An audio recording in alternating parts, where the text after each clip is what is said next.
So I want you now to have a look at this list, okay?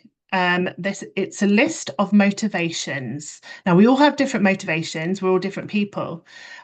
You might have a motivation that isn't on this list, but you need to know what it is, guys, because no one ever does anything, especially if it's hard, if they don't know why they're doing it. Okay, we all have to have a why, don't we? Why do I teach people how to do English? Because I have a passion for it, because I like the satisfaction I get out of seeing students get better. I also do it because I earn money from it. And that's a motivator. We all have a motivators, so we need to, and we need to always need to have whys. Okay, so I want you to look at the list. You could be someone who's motivated by that results day buzz that you think you're going to get, opening that envelope or the email, seeing everyone so proud of your results. It could be your parents' reaction. It could be nothing to do with anybody else, but proving it to yourself. It could be the freedom you're going to have after exams. Maybe you're going to Reading Festival, or maybe you're going to just burn all your books and I don't know, go out with your friends that day.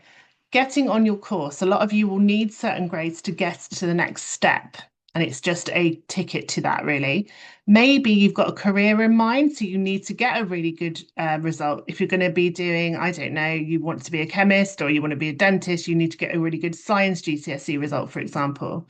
Maybe it's confidence boost, just the feeling that you just will feel more confidence because you took all that action at the right time.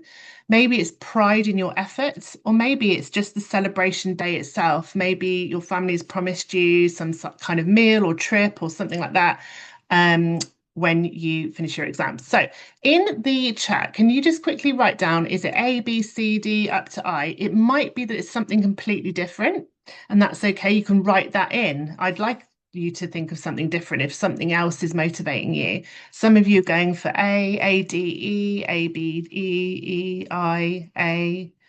Okay, there's a good mixture here. A, C, H, yeah. D, okay, freedom, yeah.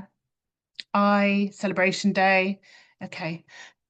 Oh, C, F, G, yeah.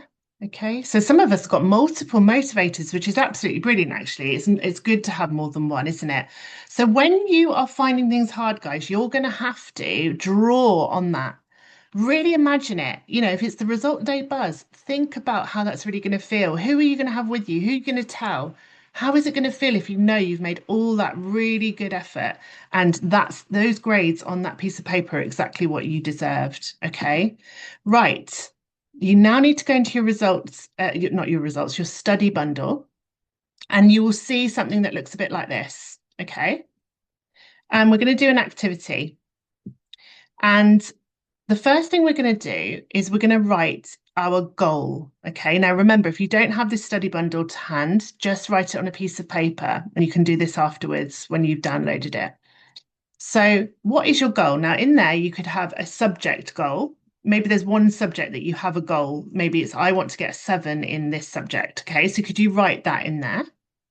Maybe you're going to say, I want 7 to 9s. I want 7s to 9s in all my subjects. Okay. I don't want to get anything below a 7, for example. Maybe it's going to be, I want to pass everything. I just want to pass everything. Okay. Just whatever your goals are, just scribble them down in that box. You need to know what your goals are. All of our goals are going to be different. I'll give you a second to do that.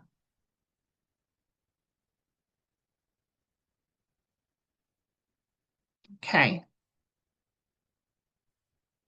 Hopefully, we're all really, really clear on that. Right, now you've just told me what your motivator is. I want you to write your motivator into that box. So if it was results day buzz, or if it was freedom after exams, or if it was just confidence, whatever it is that's gonna get you through this period, write that down in the why.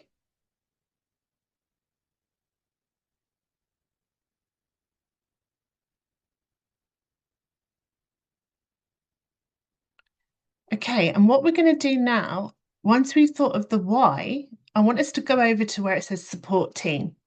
And in support team, I want you to write down who is your support. It might be that you've got a really lovely history teacher who's willing to take in extra exams that they mark for you.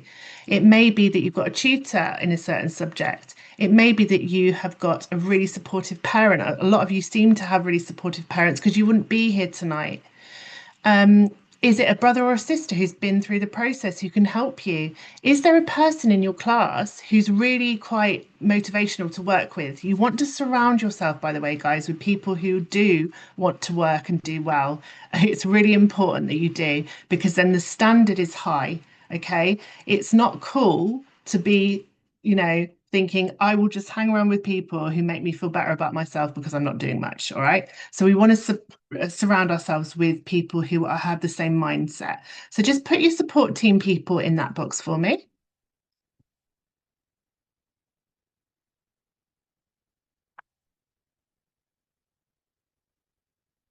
Okay, then what I want you to do is I'd love you to have a look where you've got this almost like a hazard sign. Okay, so it looks like a hazard on a road because this is our journey. Okay, we've got our kind of road to our goal. And we're always going to have hazards on the way. On any journey, there are hazards or hurdles. So, what I want you to think about is what is your main hazards to you getting to your goal? So it might be that you spend too much time on your video games. They're distracting for you. It may be that you do so many clubs after school, you find it really hard to fit things in.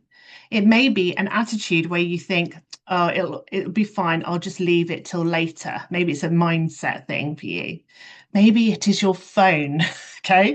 I'm going to guess it probably is for a lot of you. Okay. The distraction of everything popping up all the time. It might be a feeling that you just don't feel confident at the moment. You just don't have the confidence to sit down and revise. It might be that you just feel it's too big. All right. Just whatever you think is your personal hazards, I want you to put them along the roadside on the hazard side, not on the green light side, on the hazard side.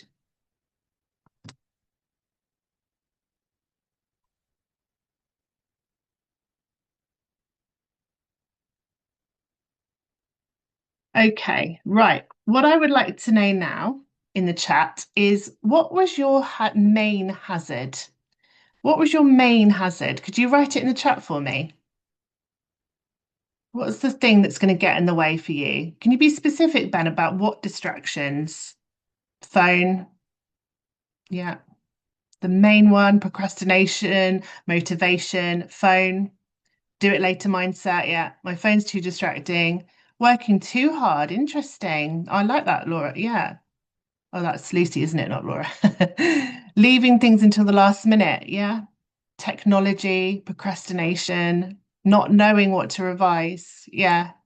Okay, so I'm hoping what I'm going to talk about tonight, I'm going to talk a bit about the phone, but I'm also going to talk about some of the other stuff that'll help you feel like you're not going to be doing those things anymore. Okay, right, let's skip then. I've got all my numbers there that I forgot to show you. Right, so most of my students who I ask say it's their phone.